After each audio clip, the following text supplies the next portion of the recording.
नमस्कार साथियों, royal institute Udaipur में आप सभी का हार्दिक स्वागत।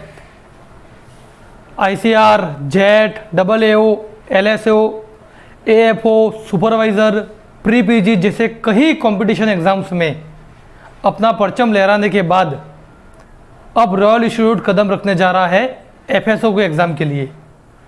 उसी को ध्यान में रखते हुए कुछ वीडियोस आपके लिए बनाए जा रहे हैं। उसमें से ये वीडियो केमिस्ट्री टॉपिक को लेकर के है। केमिस्ट्री में बहुत सारे टॉपिक्स हैं और लगभग 10 से 15 क्वेश्चंस इस यूनिट से FSO में आते हैं। तो उसी में से एक छोटा सा टॉपिक रासायनिक बलगतिकी का है, विशिष्ट अभिक्रिया वेग, या आप उसको कहते हो वेग स्थिरांक, उसको लेकर के चल रहे हैं। मैं लगभग दोनों भाषाओं का प्रयोग करूँगा। ज़रूरत पड़ने पर हिंदी और इंग्लिश दोनों लैंग्वेज को अलग अलग करके भी चलाया जा सकता है, तो लैंग्वेज को लेकर के किसी प्रकार की समस्या ना रखें। दूसरा, चूँकि ये टॉपिक मैं बीच में से उठा रहा हूँ तो इसका जो बैकग्राउंड है वो ये मान के चला जा रहा है कि आपको आ रहा है। फिर भी छोटी मोटी बातें मैं डिस्कस कर लूँगा, पर जब भी पढ़ा जाएगा, जब भी आपको पढ़ाया जाएगा, आप मान के चलना कि जीरो से पढ़ाई शुरू होगी, जीरो से पढ़ाया जाएगा, तो आपके बैकग्राउंड को भी हम सुधारेंगे और उसी के बाद आगे बढ़ेंगे। तो हम लोग आगे बढ़ते हैं। टॉपिक हमारा है विशिष्ट अभिक्रिया वेग।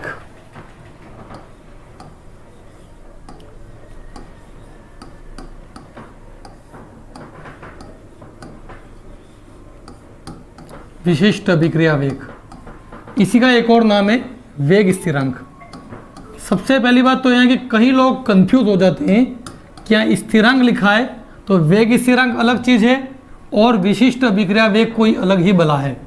पर ध्यान दें, ऐसा नहीं है। और स्पेशली इसका जो K है ये स्मॉल लेटर है, कैपिटल लेटर नहीं है। तो वेग स्थिरांक और विशिष्ट अभिक्रिया वेग सुनने में थोड़े अलग लगते हैं, पर वास्तव में अलग नहीं है, ये दोनों एक ही चीज़ है। विशिष्ट अभिक्रिया वेग भी वही है और वेग स्थिरांक भी वही है। इसको समझने के लिए हम एक इक्वेशन लेते हैं, बहुत आसान सी इक्वेशन है जो आप सब जानते हो। A से बना प्रोडक्ट, A से उत्पाद बना। इस इक्वेशन के लिए, इस अभिक्रिया के लिए मैं यहाँ लिख रहा हूँ R is proportional to A। Sir आपने ऐसे कैसे अपनी मर्जी से लिख लिया? बिल्कुल मैंने अपनी मर्जी से नहीं लिखा है। एक लॉ है, लॉ ऑफ मास एक्शन, द्रव्यानुपाती क्रिया का नियम। उस नियम में कहा गया है कि अभिक्रिया का वेग क्रियाकारकों की सांद्रता के समानुपाती होता है। जी आप में से पीछे कुछ सोच रहे होंगे कि सर नियम थोड़ा हमने अलग पढ़ा है।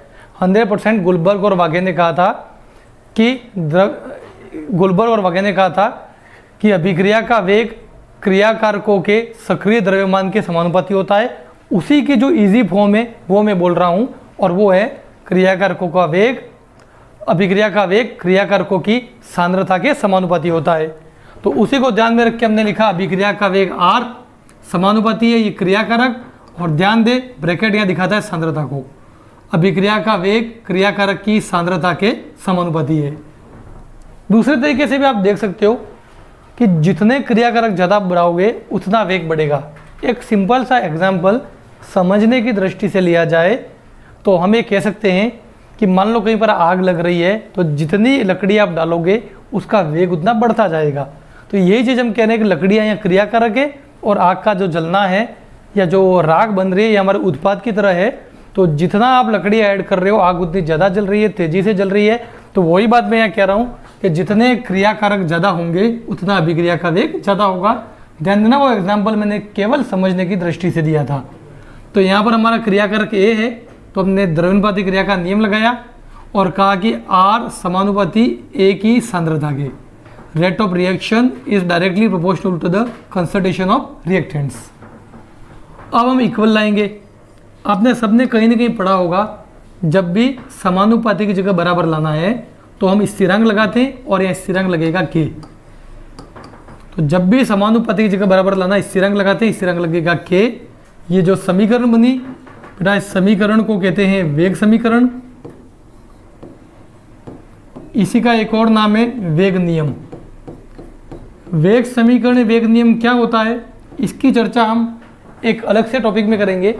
फिलहाल केवल चूंकि हमारे सामने आया तो मैंने इंट्रोड्यूस कर दिया।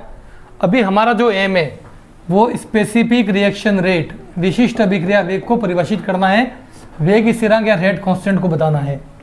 रेट कांस्टेंट के हमारे पास आ गया। जब कभी भी किसी की डेफिनेशन देनी है तो उसके अलावा बाकी सबको 1 कर लो। मतलब बेटा इस ए को 1 कर लो। ए इज इक्वल टू 1 मोल पर लीटर। यदि ए को मैं 1 कर लेता हूँ तो यहाँ 1 आ जाएगा, के मल्टीप्लाई 1। मैं जनरली मजाक में कहता हूँ के 1 जा के एकम के, नहीं, के इंटू 1 के एकम के हो जाएगा। आर ही है। सर ये कर देते फायदा क्या हुआ? मैंने कहा बेटा अभी देखो आप डेफिनेशन बन जाएगी। आर क्या है? तो आर है रेट ऑफ रिएक्शन, अभिक्रिया का वेग। के क्या है? बेटा के है वेग स्थिरांक, जिसकी हम परिभाषा देना चाहते हैं। और इसी का दूसरा नाम मैं बार बार लिख रहा हूं, आप कभी कंफ्यूज मत होना, इसी को विशिष्ट अभिक्रिया वेग कहते हैं। इससे पहले कि डेफिनेशन तो एक फास्ट वे में हम समझ लेते हैं। हमने एक रिएक्शन ली हमारी मर्जी से, ए विल गिव पी, ए से बना उत्पाद। इसी अभिक्रिया में हमने आगे बढ़ करके क्या कहा? हमने कहा साहब यदि हम द्रव्यनुपाती क्रिया के नियम को यहाँ लगाएंगे, अप्लाई करेंगे, तो हम ये कह सकते हैं कि अभिक्रिया का वेग है आर, वो समानुपाती है क्रियाकारकों की सांद्रता के। तो आर समानुपाती करके इसको ब्रैकेट में लिख दिया। समानुपाती जगह बराबर लाए तो स्थिरांक लगा के। इससे एक स्टेप में आगे बढ़ रहा हूँ। जरूर थोड़ी है कि एक ही ए हो, 2 हो सकते हैं, 3 हो सकते हैं, 4 हो सकते हैं, 5 हो सकते हैं, बहुत सारी प्रोबेबिलिटी है। तो कितने ए हैं हमको नहीं पता है, तो मान लो कि ये एन है। सर इस एन का क्या होता है? तो हमारे पास रासायनिक साम्यावस्था, केमिकल इक्विलिब्रियम एक चैप्टर है, वहाँ हम इसको अच्छे से पढ़ेंगे। फिलहाल मैं बता देता हूँ कि एन है वो पावर में जाएगा, घात में जाएगा। तो जो आगे संख्या जितनी भी है घात में जाएगी, यहाँ आ जाएगी। ये संख्या यहाँ आ गई इस तरीके से घात में, तो घात में बनी रहेगी, यहाँ भी घात में बनी रहने दो। तो हमने ए समानुपाती पी लिखा था, सॉरी ए से बना पी लिखा था, आर समानुपाती ए लिख दिया, आगे संख्या एन थी, एन घात में चली गई। समानुपाती की जगह बराबर आएगा, स्थिरांक लगेगा के, हमने स्थिरांक लगा दिया। अब हमारा ये एम था कि किसी तरीके से इस के को परिभाषित किया जाए। तो के को परिभाषित करने के लिए हमने इस पूरे को 1 मान लिया।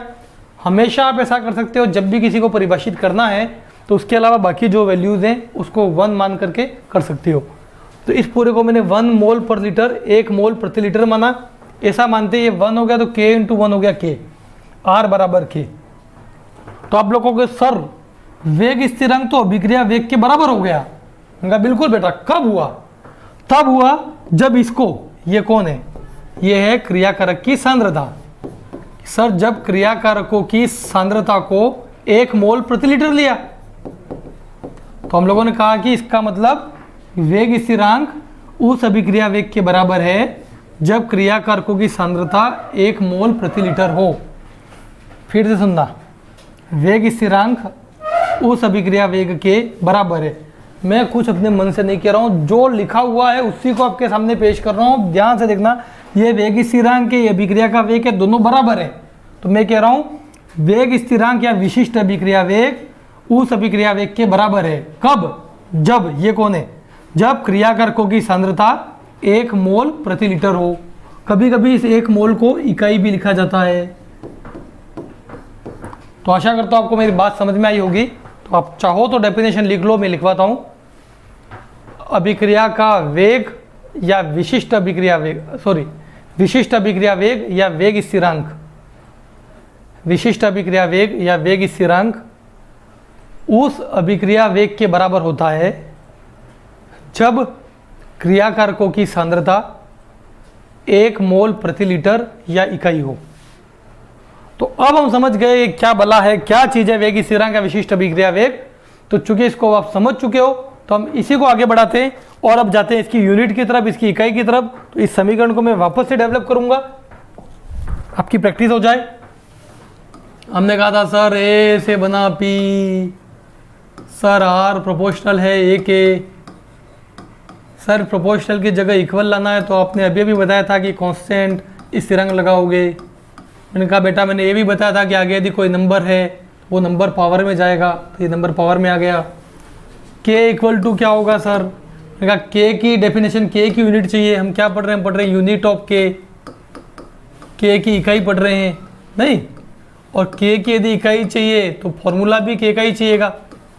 तो के का फॉर्मूला, के का सूत्र बनाना है तो इसको यहाँ ले जाओ नीचे, अपॉन में आ जाएगा, r/a⁴n हो जाएगा। ये k का फॉर्मूला बन गया। वापस से देख लेना एक बार, हम यूनिट k की इकाई चाहते थे। हम लोगों ने क्या किया, हमने कहा कि a से बना p प्रोडक्ट उत्पाद, r समानुपाती a, द्रव्यमानुपाती क्रिया के नियम में कहा गया है समानुपाती की जगह बराबर लाओगे तो स्थिरांक लगेगा, हमने स्थिरांक लगा दिया। आगे कोई संख्या n है तो इसको पावर में ले गए और ये हमारे पास फॉर्मूला आ गया। अब हम चाहते हैं कि फॉर्मूले की हेल्प से इकाई निकालें। ये तो मैंने बैक कर दिया। अब वापस मेन चीज पर आ जाते हैं। हमारा m है यूनिट ऑफ रेट कांस्टेंट, या मैं हिंदी में रेट कांस्टेंट का विशिष्ट अभिक्रिया वेग लिख रहा हूं ताकि आपको दोनों वर्ड जन्म में आ जाए। विशिष्ट अभिक्रिया वेग की इकाई, हमारे पास फॉर्मूला, इससे हम इकाई ला सकते हैं। इस फॉर्मूले को मैं अप्लाई कर रहा हूं। मैं यहाँ लिख रहा हूं k = r/a⁴n। ध्यान देना, जब भी हमें चैप्टर पढ़ेंगे स्टार्ट से या आप पुराने वीडियो देखोगे तो पहले हम डिफाइन कर देते हैं, परिभाषित कर देते हैं r क्या है, अभिक्रिया का वेग क्या है, इसकी इकाई क्या है, ये पहले पढ़ चुके होते हैं। तो पूर्व ज्ञान से ही निकाल के मैं ला रहा हूँ। अभिक्रिया वेग की जो इकाई है वो है मोल लीटर इनवर्स प्रति लीटर, जो भी कह दो आप। सांद्रता की इकाई भी, जब अभिक्रिया वेग की चर्चा करता हूँ तब मैं सांद्रता इकाई की भी चर्चा करता हूँ कि सांद्रता की जो इकाई है वो है मोल प्रति लीटर। आपको समझाने के लिए मैंने केवल यहाँ मोल प्रति लीटर लिखा, मेरे को पूरा करो, दोनों सेम है। अभिक्रिया वेग की इकाई है मोल प्रति लीटर प्रति सेकंड, मोल लीटर इनवर्स सेकंड इनवर्स, और ए की इकाई है मोल लीटर इनवर्स। क्या मैं बताना चाह रहा था, मैं बताना चाह रहा था दो चीज़ें यहाँ पर सेम है। तो ध्यान देना, अभिक्रिया वेग की इकाई है मोल लीटर इनवर्स सेकंड इनवर्स, और सांद्रता की इकाई है मोल लीटर इनवर्स। सर क्या फ़ायदा हो रहा है? मैं कहा फ़ायदा ये हो रहा है कि देखो यहाँ दोनों एक जैसी चीज़ें मिल रही हैं। इसको मैं ब्रैकेट में ले लेता हूँ। यहाँ कोई पावर नहीं है तो मैं अक्सर कहता हूँ जिसका कोई नहीं उसका ईश्वर है। ईश्वर कितना है? एक। तो यहाँ भी कोई पावर नहीं है तो एक पावर हो जाएगी। और यहाँ पावर कितनी है? सर यहाँ पावर n है।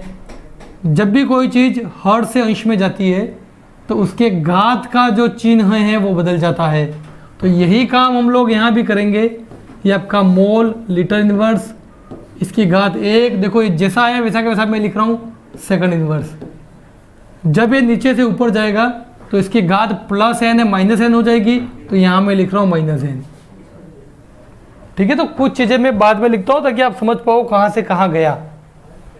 ये हमारी इकाई आ गई, ये इसकी यूनिट आ गई विशिष्ट अभिक्रिया वेग की। सर यहाँ पर n क्या बला है? यहाँ पर n है अभिक्रिया की कोटि।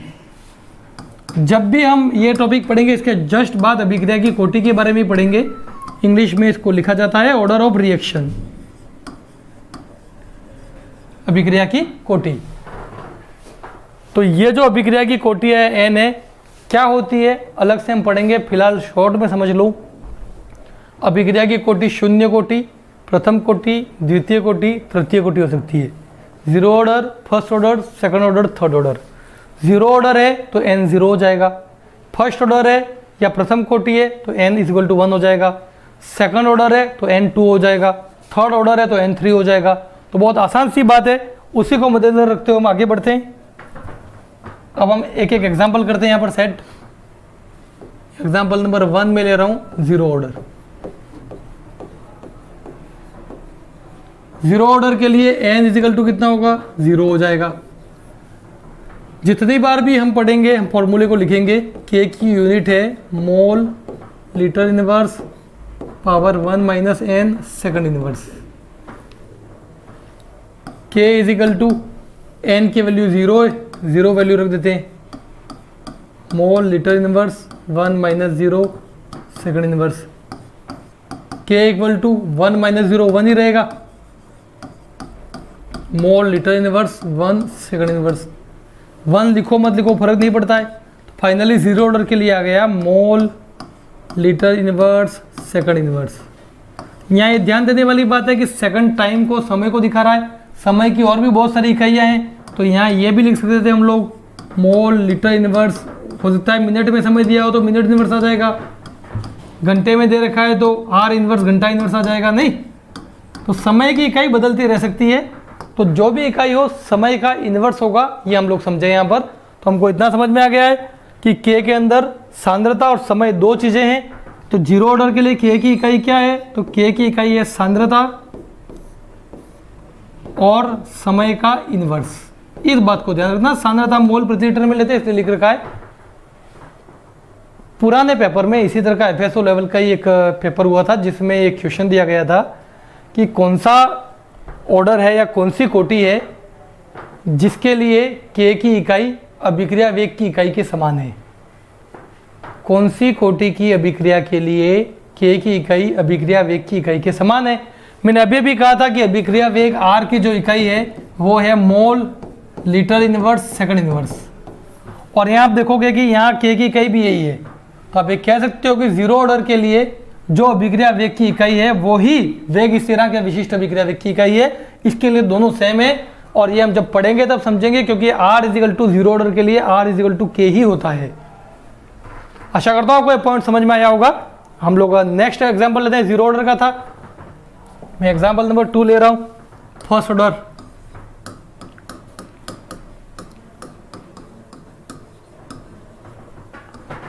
प्रथम कोटि, नाम से क्लियर है, एन इजिकल टू कितना हो जाएगा 1। प्रथम कोटि, के की इकाई हमारे पास है ही mole litre inverse 1 minus n second inverse. फिर से याद दिला रहा हूँ, सेकंड, मिनट, घंटा, दिन, वर्ष, महीना कुछ भी हो सकता है।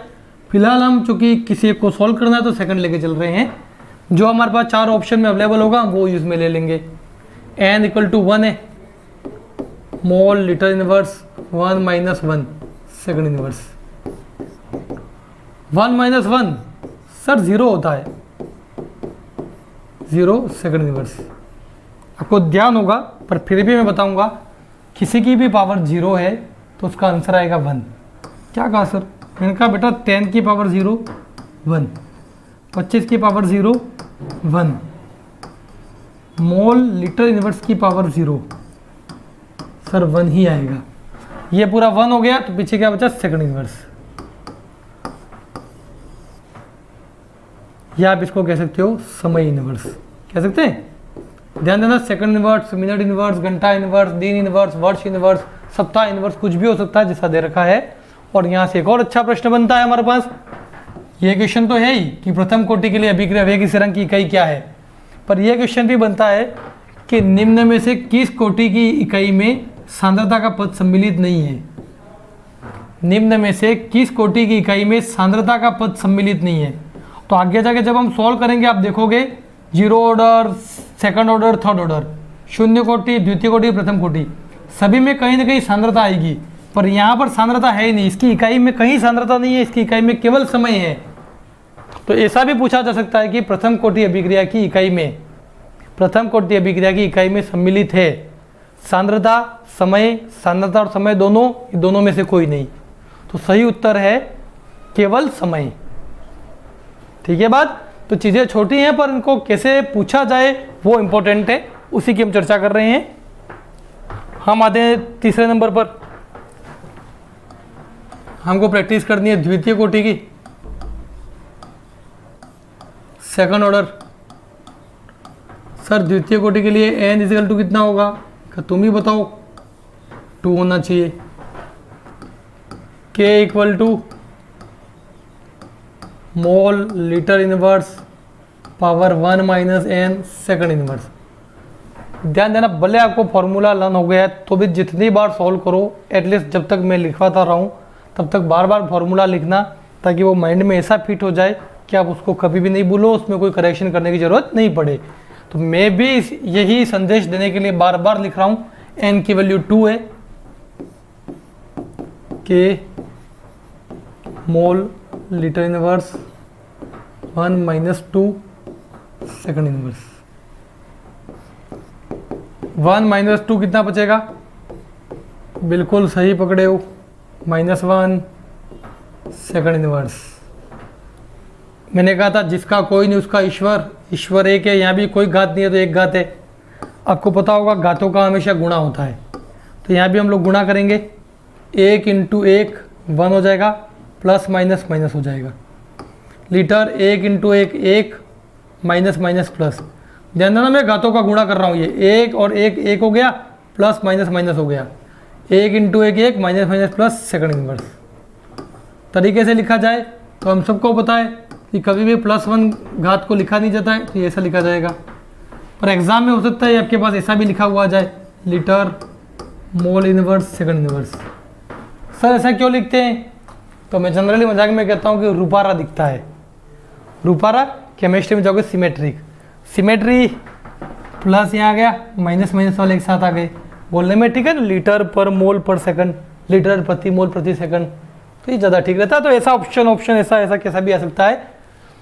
ये था द्वितीय कोटि। ध्यान देना यहाँ पर भी सांद्रता समय दोनों है, और इसको आप ऐसा लिख सकते हो, सांद्रता की घात -1, समय की घात भी -1।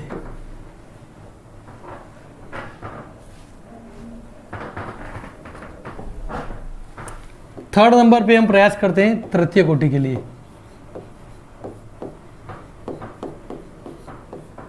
n = 3। फॉर्मूला सर बहुत बार लिख लिया, एक बार और लिख दो। मोल litre inverse 1 - n second inverse, mole litre inverse sir n, बेटा ये रहा n 3, 1 - 3 सेकंड इनवर्स।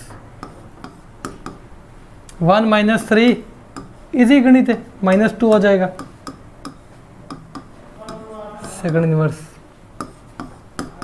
-2 को मल्टीप्लाई करो, जिसकी कोई घात नहीं उसकी एक घात, 2 एकम 2 प्लस माइनस माइनस, 2 एकम 2 minus minus plus second inverse. Sir plus लिखते थोड़ी हैं, वो तो हम समझते हैं कि प्लस ही है, ठीक है समझ जाओ, नहीं लिख रहा हूँ। थोड़ा फेयर एंड लवली लगा के रुपारा कर दें।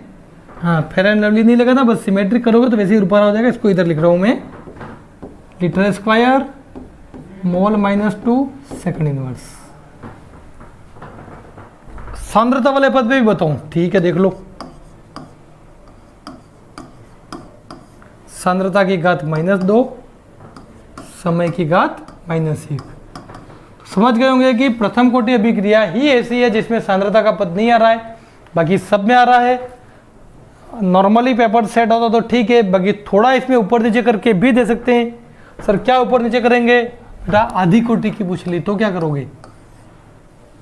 सर इतना डीपली है ही नहीं, है जो चीज़ की उसी को तो हम लोग सोल्व कर रहे हैं। खाली 1 मिनट की प्रैक्टिस और थोड़ा सा हम आगे बढ़ जाएंगे। तो मान लो आधी कोटि मतलब n = हाफ है, तो क्या करेंगे? कोई दिक्कत ही नहीं है। k = मोल litre inverse 1 - n second inverse. n की जगह पे हाफ लिखना है। भाई कुछ भी दे देना, आपको क्यों घबराने की जरूरत है? आपको तो जो कंडीशन है उसको फॉलो करना है। n के लिए हाफ लिख लो, second inverse mole litre inverse. एक में से आधा गया आधा बचा, एक रोटी थी आधी खा गए आधी बची, 1 रुपये में से 8 आने गए 8 आने बचे, जो गया वही बच गया। तो एक में से भी आधा गया तो आधा ही बच गया सेकंड इनवर्स। आधे को अंदर मल्टीप्लाई करते हैं हम लोग, गुणा करते हैं। यहाँ कोई घात नहीं है, मतलब एक घात है, जरूरत नहीं है इसकी, सीधा ही मैं लिख दूंगा। Mole half into 1 1/2, half into 1 half minus का सेकंड इनवर्स। ये ऑलरेडी रुपारा ही बना। तो एक छोटा सा टॉपिक है,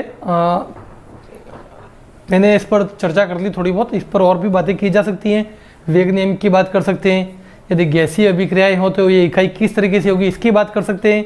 पर चूंकि एक लिमिटेड मैं वीडियो बताना चाह रहा हूँ, तो मैं चाहता हूँ इस टॉपिक से रिलेटेड एक आध क्वेश्चन जो FSO में आया हो उस पर आपसे चर्चा कर लूँ।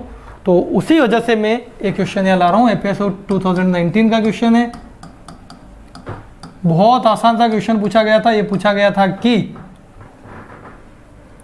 द्वितीय कोटि अभिक्रिया के लिए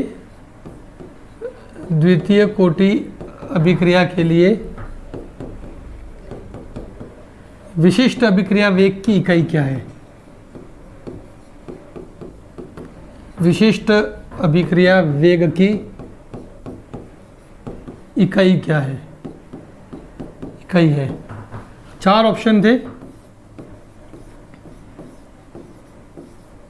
पहला था मोल प्रति लीटर प्रति सेकंड, दूसरा था मोल इनवर्स लीटर सेकंड इनवर्स, तीसरा था मोल inverse litre inverse second inverse, चौथा था मोल -2 लीटर इनवर्स सेकंड इनवर्स। बता सकते हो क्या आंसर है? देखो यहाँ तुमने ऐसी चर्चा की है, इससे जस्ट पहले सेम निकला नहीं है। Mole inverse litre second inverse, mole inverse litre second inverse कहीं है, दिख रहा है सर? ये रहा mole inverse litre second inverse. Alright, आशा करता हूँ आपको समझ में आया होगा। इतनी सी बात रह गई कि सर सस्ता का परिचय दे दिया, सब्जेक्ट का भी थोड़ा बहुत दे दिया, पर अपना नहीं दिया। मेरा नाम है डॉक्टर मनीष कुमार रावल। मैं उदयपुर में विद्या भवन कॉलेज में लेक्चरर हूँ और मैंने कई तरह के competition exams 3rd grade, 2nd grade, 1st grade से लेकर के RS IS तक में पढ़ा चुका हूँ मैं। और अब FSO में आपके साथ ज़रूर से मेहनत करेंगे। तो सभी को वीडियो देखने के लिए धन्यवाद। यदि आपको ठीक लगता है, जुड़ने की इच्छा है, तो प्लीज़ संपर्क करें रॉयल इंस्टीट्यूट उदयपुर। धन्यवाद, थैंक यू सो मच।